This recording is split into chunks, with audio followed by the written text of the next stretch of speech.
Are you mixing your premix right? Now the first thing you have to do when running premix is make sure you have the right oil. You can't just use normal gear oil or anything like that. You have to use 2-cycle oil, and this is designed to be mixed into the gas and ran through the engine. The next thing you're going to have to do is make sure you're running the right premix ratio. So on bikes that are designed to run premix, it'll say somewhere on the bike what the premix ratio is. Now on this bike, the ZUMA, I deleted the oil injection, so now I'm running premix and it doesn't have a listed ratio for that. So I find with most of these 50 and 70cc 2-strokes that a 40-to-1 is a good mixture, sometimes 32-to-1 if you're breaking in the motor after a new motor build. So we're going to look here on our quick mix bottle. So you look here at the top, you can see the ratio. So here's 40-to-1, you run 32-to-1 if you're breaking in the motor.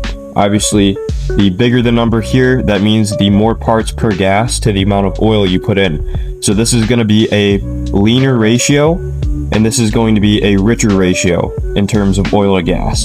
So we're going to be putting oil in this premix can for a 3-gallon can. So we're going to go here, find 40-to-1, and then run down to where we see 3 gallons. So we want to fill our oil all the way up to this 3-gallon mark.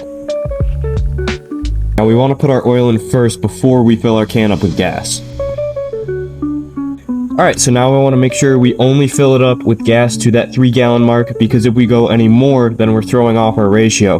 This is also why we added the oil before and not after filling it up to that 3-gallon mark, because if we add gas to that 3-gallon mark and then put our oil in, our ratio is not going to be 40-to-1.